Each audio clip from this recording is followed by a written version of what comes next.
மஞ்சள் மஞ்சள்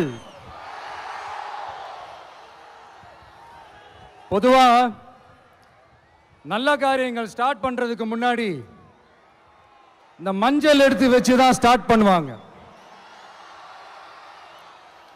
நம்ம வீட்டில் கூட நம்ம அம்மா அக்கா தங்கைகள் நமக்காக நாம நல்லா இருக்கணும்ன்றதுக்காக மஞ்சள் புடவை கட்டிக்கிட்டு தான் வேண்டிக்குவாங்க. அப்படி அந்த மஞ்சள்னாலே ஒரு தனி வைப்பு தாங்க. நம்ம கொடியில கூட அந்த வைப்ரண்டான அந்த எனர்ஜெட்டிக்கான அந்த மஞ்சள் இருக்குமே, அந்த மாதிரி மங்களகரமான மஞ்சள் விளையிற பூமி தான் இந்த ஈரோடு பூமி. இங்க வந்து மஞ்சளை பத்தி பேசாம வேற எங்க போய் பேசுறது? அது மட்டும் இல்ல, இங்க ஒரு மகத்தான ஒரு மனிதரை பத்தி நம்ம பேசி ஆகணும். இந்த ஈரோடு மண் விவசாயத்துக்கும் பேர் போன மண். இங்க நடக்கிற அந்த விவசாயத்துக்கு மிக முக்கியமான ஒரு கவசமா இருக்கிறது என்ன தெரியுமா? காலிங்கராயன் அணை, காலிங்கராயன் கால்வாய். காலிங்கராயன் அணை கட்டினதுலையும் கால்வாய் வெட்டினதுலையும் உயிரான உணர்வு பூர்வமான நிறைய விஷயங்கள் இருக்குது.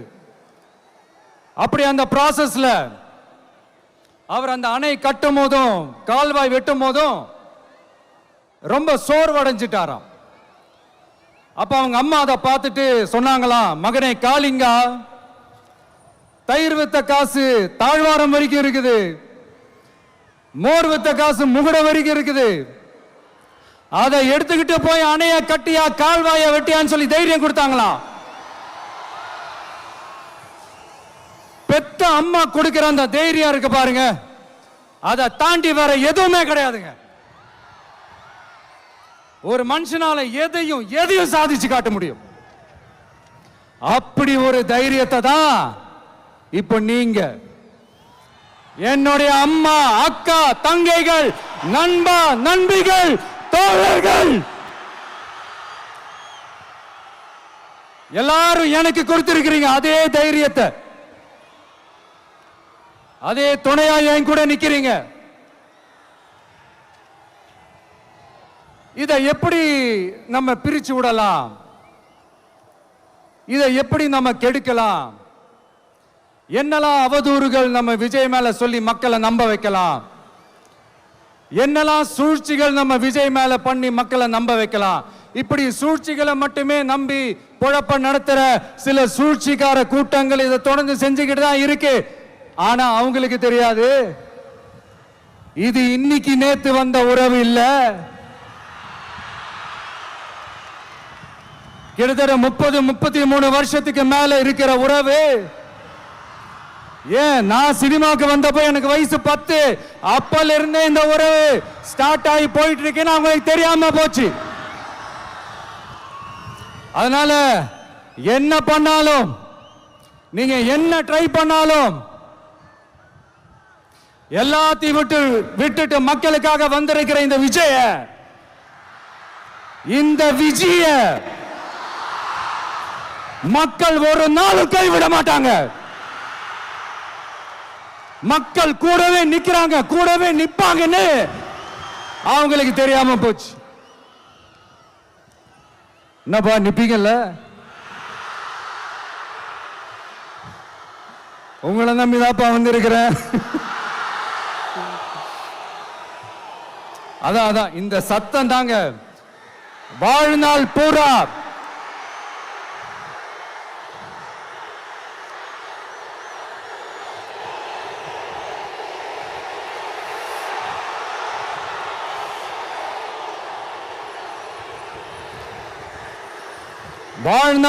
உங்களுக்கு நன்றியோடவே இருப்பேன்.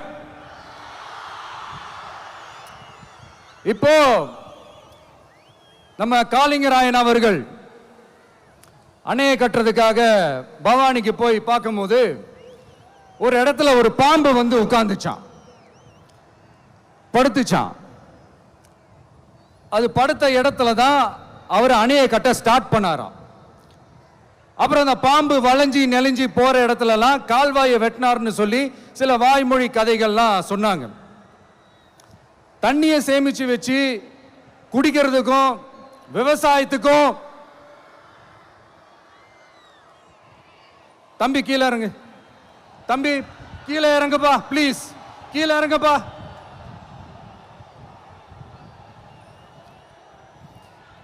Okay, thank you thank you. கீழே இறங்குங்க, கீழே இறங்குப்பா.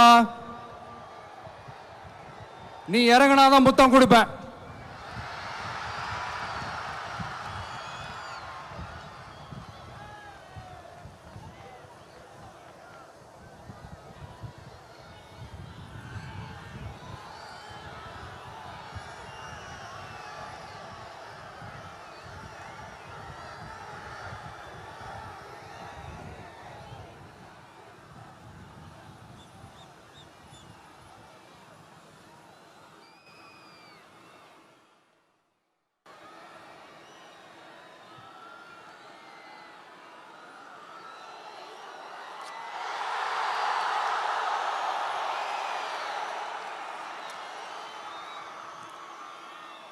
இப்படி தண்ணியை சேமிச்சு வச்சு குடிக்கிறதுக்கும் விவசாயத்துக்கும் வழி வகுக்கிறது எவ்வளவு பெரிய ஒரு நல்ல விஷயம். சோ இந்த மாதிரி நல்ல விஷயங்கள்லாம் செஞ்சிட்டு கதைகள் சொன்னா பரவாயில்ல, எதுவுமே செய்யாம கதைகளை மட்டும் அடிச்சு விடுறது எப்படி? அத்திக்கடவு அவிநாசி திட்டத்தை இன்னும் விரிவுபடுத்தினா அந்த 3 மாவட்டத்தில் இருக்கிற லட்சக்கணக்கான மக்களுக்கு எவ்வளவு பிரயோஜனமா இருக்கும். எத்தனையோ லட்சம் ஏக்கர் நிலங்கள்ல விவசாயம் நடத்தினா எவ்வளவு பிரயோஜனமா இருக்கும். ஏன் அதெல்லாம் பண்ண மாட்டேன்றீங்க? வள்ளுவர் கோட்டத்துக்கு காட்டுற அக்கறைய இங்க மக்கள் வாழ்வாதாரத்தில் கொஞ்சம் காட்டலாம்ல, ஏன் காட்ட மாட்டேன்றீங்க? இங்க என்ன கவர்மெண்ட் நடத்துறாங்களா இல்ல கண்காட்சி நடத்துறாங்களா? இந்த 21ஆம் நூற்றாண்டிலே மக்களை பத்தி எதுவுமே யோசிக்கிறது இல்ல. ஆனா அந்த காலத்திலேயே இது எல்லாத்தையும் பத்தி யோசிச்ச, மக்களை பத்தி, குடிக்கிற தண்ணியை பத்தி, விவசாயத்தை பத்தி, அணை கட்டுறதை பத்தி, கால்வாய் வெட்டுறதை பத்தி, இதெல்லாம் எங்கிருந்து? பவானியிலிருந்து நொய்யலாறு வரைக்கும் கால்வாய் வெட்டி இது எல்லாத்தையும் பத்தி யோசிச்ச காளிங்கராயன் அவர்களுக்கு கோடி கும்பிடு போட்டாலும் பார்த்தாதுங்க. இப்படி அந்த காலத்துல இருந்த ஒரு ஹீரோவை பத்தி பேசிட்டு இந்த காலத்துல, அதாவது 1920th செஞ்சுரியில இருந்த ஒரு ஹீரோவையும் பத்தி நம்ம பேசி ஆகணும்ல. ஒருத்தர் இலகிய மனம் கொண்ட ஹீரோனா இன்னொருத்தர் இரும்பு மாதிரி அயன் மேன் தான். எஸ், நம்ம ஈரோடு கடப்பாறை தான்.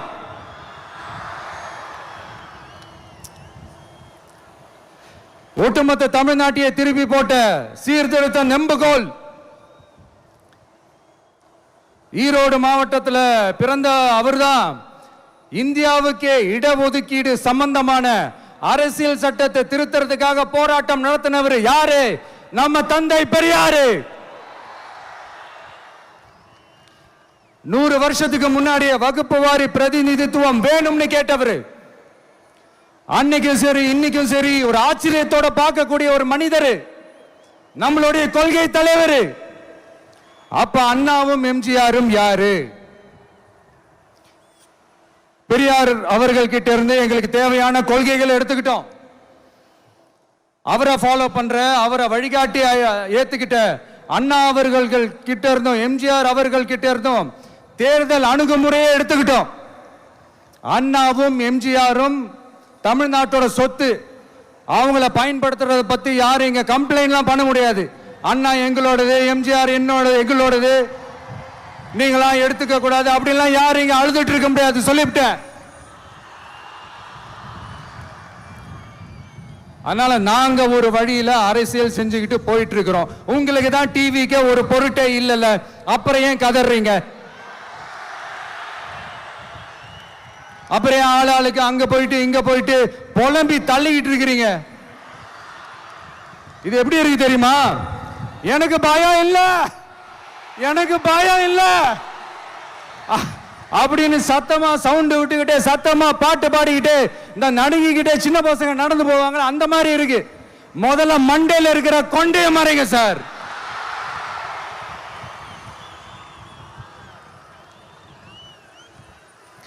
சும்மா மாறு வேஷத்துல மறு வச்சுக்கிட்டு மீடியா ஆளு ரேடியோ ஆளுன்னு இவங்க ஆளுங்களே மாத்தி மாத்தி அனுப்பிக்கிட்டு இதெல்லாம் என்ன மக்களுக்கு தெரியாதுன்னு நினைச்சிட்டு இருக்கீங்களா? மக்கள் எல்லாத்தையும் உன்னிப்பா கவனிச்சிட்டு இருக்காங்க. அதனாலதான் சொல்றேன், உங்களுக்கு நீங்க கொள்ளையடிச்சு வச்சிருக்கிற காசு தான் துணை. ஆனா எனக்கு என் மேல எல்லையில்லா பாசம் வச்சிருக்கிற இந்த மாசு தான் துணை.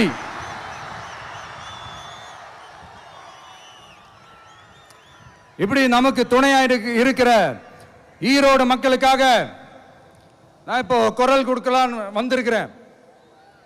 சரி, இப்ப விஷயத்துக்கு வருவோம். பெரியார் அவர்கள் கிட்ட இருந்த அந்த செல்வாக்கையும் அந்த பதவிகளையும் அந்த பவரையும் வச்சுக்கிட்டு அவர் என்ன சொன்னார் தெரியுமா? இவ்வளவு செல்வாக்கு, இவ்வளவு பதவிகள், இவ்வளவு பவர் இருந்தோம் நான் ஒரு 5 பைசா காசு சம்பாதிச்சிருப்பேனா? எனக்கோ இல்லை என் குடும்பத்துக்கோ பட்டங்கள் வேணும், பதவி வேணும்னு ஏதாவது கேட்டிருப்பேனா? இல்லை ஏதாவது லாபம் பார்த்திருப்பேனா? இல்லை எதுக்காவது ஆசைப்பட்டிருப்பேனா? ஆனா அவர் பேரை சொல்லிக்கிட்டு அவருடைய கொள்கையை ஃபாலோ பண்றதா சொல்லிக்கிட்டு இப்ப ஆட்சியில இருக்கிறவங்க என்னெல்லாம் செய்யறாங்கன்னு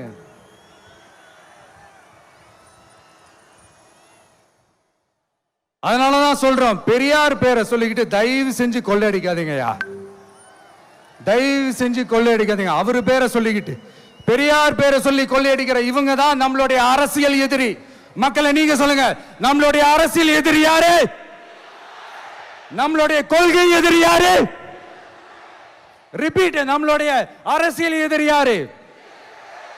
நம்மளுடைய கொள்கை எதிரி யாரு? உங்களுக்கு புரியுது இல்ல? எனக்கு அது போதும்யா, எனக்கு வேற எதுவுமே தேவையில்லை.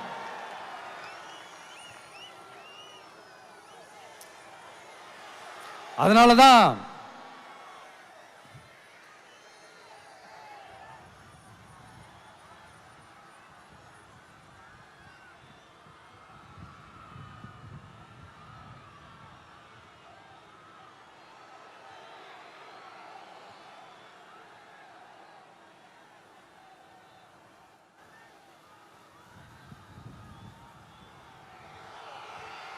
உங்களுக்கு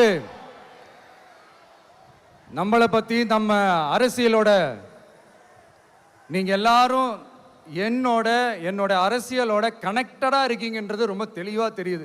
அதனால எனக்கு அது போதும். அதனாலதான் எதிரிகள் யாருன்னு சொல்லிட்டு களத்துக்கு வந்திருக்கிறோம். அதனால அவங்கள மட்டும் தான் எதிர்ப்போம்.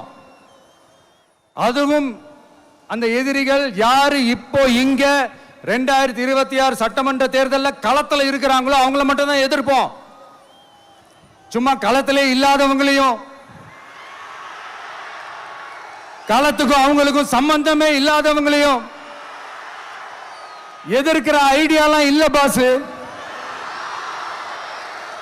நீங்க கேட்கிறீங்கன்றதுக்காக எதிர்த்துட்டு இருக்க முடியாது பாஸ்.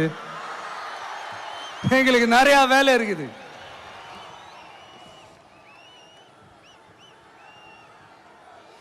எத்தனை எத்தனை பொய்யான வாக்குறுதிகள். வந்த உடனே நீட்டை ரத்து செய்வோம், கல்வி கடனை ரத்து செய்வோம், கேஸ் சிலிண்டருக்கு மானியமா 100 ரூபாய் தருவோம், என்னெல்லாம் அடிச்சு விட்டுட்டு இன்னி வரைக்கும் கேட்கிறேன், இதெல்லாம் சொன்னாங்களே செஞ்சாங்களா?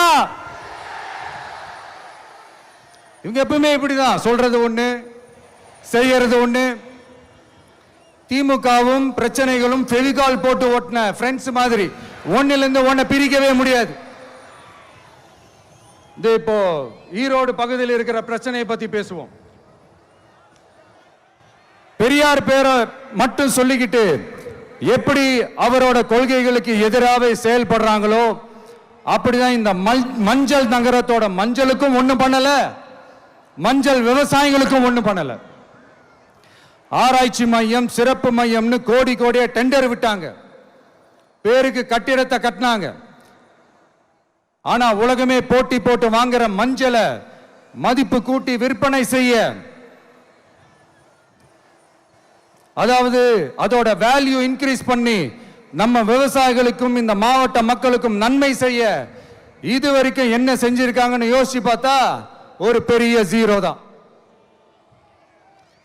கரும்பு நெல்லுக்கு அரசாங்கம் விலை பிக்ஸ் பண்றாங்க, அதையும் ஒழுங்கா பண்றதில்ல. ஒவ்வொரு முறையும் பிரச்சனை. அங்க நெல் கொள்முதல் செய்யறதுல ஊழல். சரி, நாம கஷ்டப்பட்டு விளைய வச்சது வீணா போக கூடாதுன்னு நினைச்சு நம்ம விவசாயிகள் கேட்கிற லஞ்சத்தை கொடுத்தாலும் அதுக்கப்புறம் கூட அந்த கொள்முதல் ஒழுங்கா நடக்கிறது இல்லை. அதையும் தாண்டி ஏதோ ஒரு விலை விவசாயிகளுக்கு கிடைக்குது. அப்படிலாம் இல்லாம ஒழுங்கா நேர்மையா நம்ம மஞ்சளுக்கும் நியாயமான விலை பிக்ஸ் பண்ணி தரமான விதைகளை கொடுத்தா என்ன குறைஞ்சா போயிடுவாங்க? இதெல்லாம் யோசிக்கிறதுக்கு அவங்களுக்கு நேரமே இல்லை. 24/7 அவங்களோட யோசனை என்ன தெரியுமா? இந்த விஜயை எப்படி முடக்கலாம், தமிழக வெற்றி கழகத்தை எப்படியெல்லாம் முடக்கலாம், அப்படிதான் அவங்களுடைய சிந்தனையே 24/7. எத்தனையோ வருஷத்துக்கு முன்னாடி நம்ம காளிங்கராயர் நதிகளின் இணைப்புக்கு முன்னோடியா இருந்தார். பவானி ஆத்துல அவர் அதிகமான தண்ணி அணை கட்டி தேக்கி தண்ணீர் வறட்சியான பகுதிகளுக்கு அனுப்பினார். ஆனா இன்னைக்கு இவ்வளவு நவீன வசதிகள் இருந்தோம், இவ்வளவு சயின்ஸ் வளர்ச்சிகள் இருந்தோம், இவ்வளவு டெக்னாலஜி வளர்ச்சிகள் இருந்தோம், அவங்க வாக்குறுதியில் ஒன்று கொடுத்தாங்கல்ல, பவானி நொய்யலாறு அமராவதி 6 இணைப்பு திட்டத்துக்கு ஒரு துரும்ப கூட கிள்ளி போடல. வாக்குறுதி நம்பர் 103 சொன்னாங்களே, செஞ்சாங்களா? சரி, இதாவது ஒரு பெரிய ப்ராஜெக்ட் வைங்க. ஆறுகளை சுத்தப்படுத்த பல ஆயிரம் கோடி நிதி ஒதுக்குவோம், தமிழ்நாட்டில் உள்ள ஆறுகளை சுத்தப்படுத்துவோம்னு சொன்னாங்களே, செஞ்சாங்களா? ஆனா ஆத்து மணலை கொள்ளையடிக்கிறதுல மட்டும் வேலையை கரெக்டா செய்வாங்க. இதை நான் ஏன் திரும்ப திரும்ப சொல்றேன்னா, மக்களே நீங்க புரிஞ்சுக்கணும். கொஞ்சம் மசந்தா மற்ற மாவட்டங்கள்ல மணல் காணாம போன மாதிரி, மலைகள் காணாம போன மாதிரி, நம்ம மாவட்டத்தில் தனி வளத்தை கொடுத்த செம்மண்ணும் காணாம போறதுக்கு வாய்ப்பு இருக்கு மக்களே. நம்ம மண்ணுக்கும் நம்ம ஆத்துக்கும் நம்ம விவசாயிக்கும் தான் இந்த மோசமான நிலைமை. அதனால ஏதாவது தொழில் செஞ்சு பிழைக்கலாம்னு பார்த்தா அதுக்கும் எங்க விடுறாங்க? தொழில்னு பார்த்தா 30% நெசவாளர்களுக்கு கூலி பாக்கி. அரசாங்கம் நம்ம நெசவாளர்கள் கிட்ட இருந்து கொள்முதல் செய்த வேட்டி சேலைக்கான கூலியை கூட போராடித்தான் வாங்க வேண்டியதா இருக்குது. அது சலுகையோ உதவியோ நலத்திட்டமோ கிடைக்காது. நம்ம உழைப்புக்கான ஊதியம், நம்மளோட உரிமை, அதுக்கே போராட வேண்டிய நிலையில தான் இந்த அரசாங்கம் நம்மளை வச்சிருக்கு. நல்லா பார்த்துக்கங்க மக்களே, உரிமைக்கு குரல் கொடுத்தவங்க தான் இவங்க. சிறு குறு தொழில்கள் பீக் ஹவர்ஸ் சார்ஜ்னு கரண்ட்டுக்கு அநியாய விலை வச்சு அதையும் செய்ய விடாம நம்மளை முடக்கிடுறாங்க. அந்த பீக் ஹவர்ஸ் சார்ஜ் கொள்ளையால எத்தனை வருஷமா எவ்வளவு பேர் பாதிக்கப்படுறோம், எவ்வளவு தொழில்கள் பாதிக்கப்படுது. நாமளும் கத்துறோம், போராடுறோம், கோரிக்கை வைக்கிறோம். எதையாவது இவங்க கண்டுக்கிறாங்களா? கொஞ்சம் யோசிங்க. ஏன் கண்டுக்க மாட்டேன்றாங்கன்னு கொஞ்சம் யோசிங்க. அப்பதாங்க பிரைவேட்ல அதிக விலைக்கு கரண்ட் வாங்க முடியும், அதுக்கு டெண்டர் விட முடியும். அப்படி டெண்டர் விட்ட மேட்டர்ல எல்லாம் என்ன நடக்கும்னு உங்களுக்கும் தெரியும், எனக்கும் தெரியும், நம்ம எல்லாருக்குமே தெரியும். இந்த மாதிரி ஈரோடுல மட்டும் இல்ல, எந்த மாவட்டத்துக்கு போனாலும் பிரச்சனைகள் மேல பிரச்சனைகள் தான். அதையெல்லாம் தீக்கிறதுக்கு ஒரு சொல்யூஷன் கூட சொல்லாம இதுல வேற பெருமையா மாடல் அரசுங்கிறது இல்ல. நான் கேட்கிறேன், கூச்சமா இல்ல?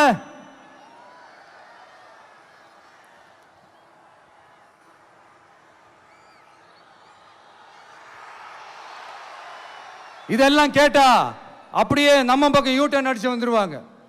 விஜய் என்ன அரசியல பேச மாட்டேன்றாரு, விஜய் என்ன சினிமா டயலாக் மாதிரி பேசுறாரு.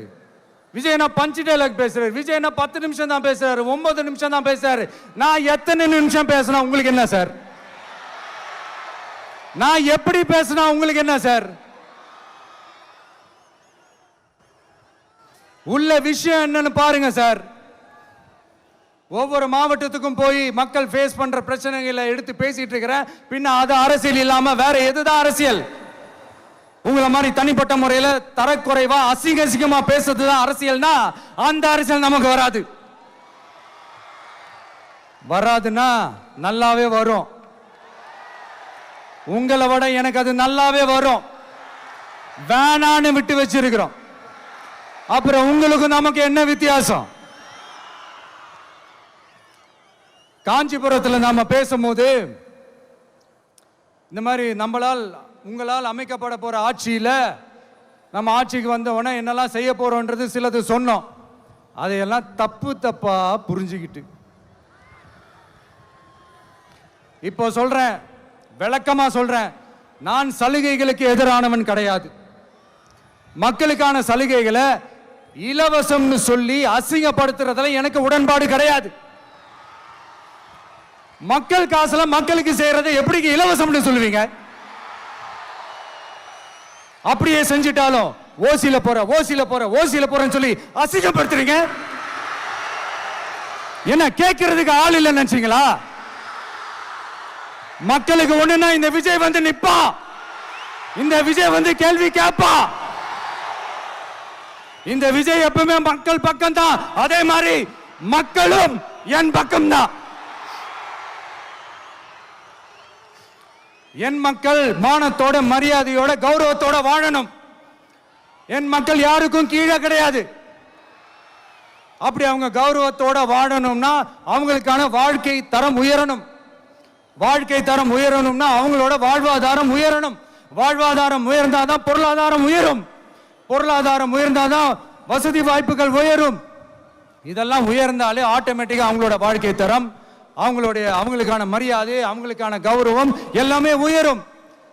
இதுக்கான வழிகள், அந்த சூழல்களை அந்த கவர்மெண்ட் அமைச்சு கொடுக்கணும்.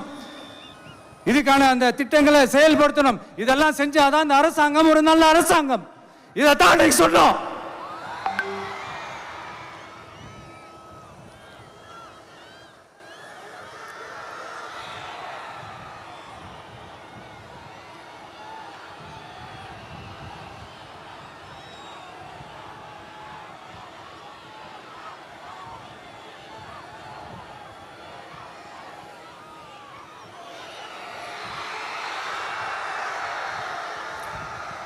இதைத்தான் அன்னைக்கு சொன்னோம். உடனே சொன்னா மட்டும் போதுமா? எப்படி செயல்படுத்துவீங்க? நாங்க என்ன வாயிலேயே வடை சுடுறதுக்கு டிஎம்கேவா? டிவி கேடா?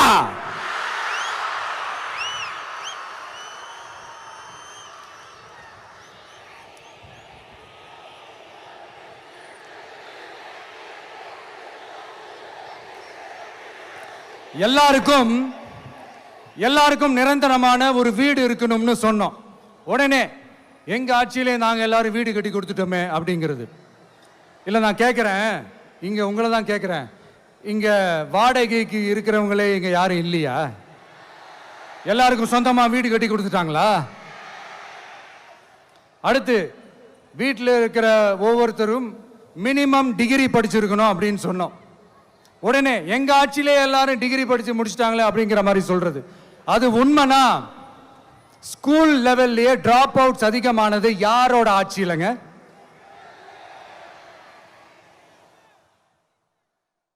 பசங்க பிள்ளைங்க யாரும் ஸ்கூல்ல சேரலன்னு சொல்லிட்டு எனக்கு தெரிஞ்சு 207 கவர்மெண்ட் ஸ்கூல்ஸ் மூடினது யாரோட ஆட்சியிலங்க? இதுல கல்வியில் சிறந்த தமிழ்நாடுன்னு டிராமா வேற.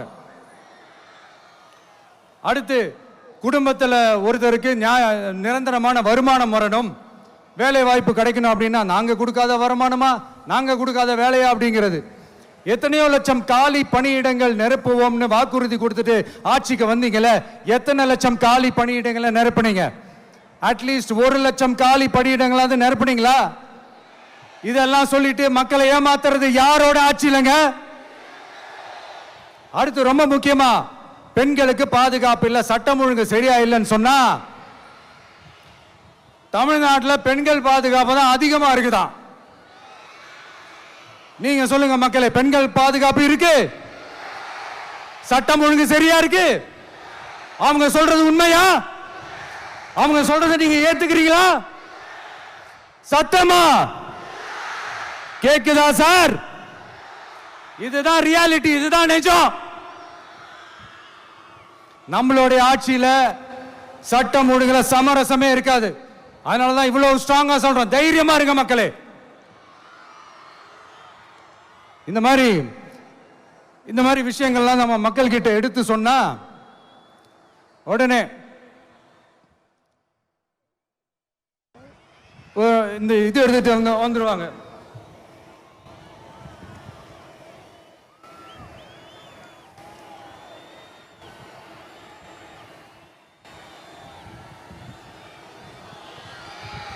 இந்த மாதிரி இதெல்லாம் என்னென்ன செய்ய போறோன்றது சிலதெல்லாம் காஞ்சிபுரத்தில் சொன்ன மாதிரி சொன்னா எல்லாத்தையும் தப்பா திருச்சி பேசிக்கிட்டு அவதூறு பரப்பிக்கிட்டு. நான் கூட யோசிப்பேன், எம்ஜிஆர் அவர்களும் மேடம் ஜெயலலிதா மேடம் அவங்களும் ஒரே வார்த்தையில சொல்லி இந்த திமுகவை காலி பண்ணாங்கல்ல. நான் கூட யோசிப்பேன், ஏன் இவ்வளவு ஹார்ஷா பேசுறாங்க, ஏன் இவ்வளவு ஹார்ஷா அவங்கள திட்டுறாங்கன்னு யோசிச்சது உண்டு. இப்பதானே புரியுது. அவங்க ரெண்டு பேரும் சொன்னதை இப்ப நானும் ரிப்பீட் பண்றேன். திமுக ஒரு தீய சக்தி, திமுக ஒரு தீய சக்தி, திமுக ஒரு தீய சக்தி, திமுக ஒரு தீய சக்தி, தீய சக்தி, தீய சக்தி, தீய சக்தி. என் நெஞ்சில் குடியிருக்கும் ஈரோடு மக்களே,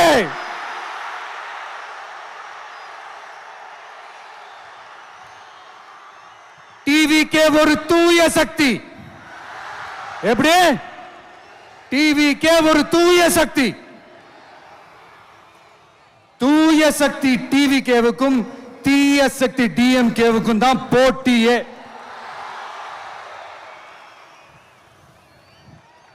என்ன முடக்கலாம்னு நினைக்கிறீங்க, ஆனா இந்த சத்தத்தை ஒரு நாள் உங்களால முடக்க முடியாது. மக்கள் விரோத திமுக அரசை வீழ்த்த மக்கள் சக்தியான நம்மளால மட்டும்தான் முடியும். அண்ணன் செங்கோட்டையன் அண்ணன் அவர்கள்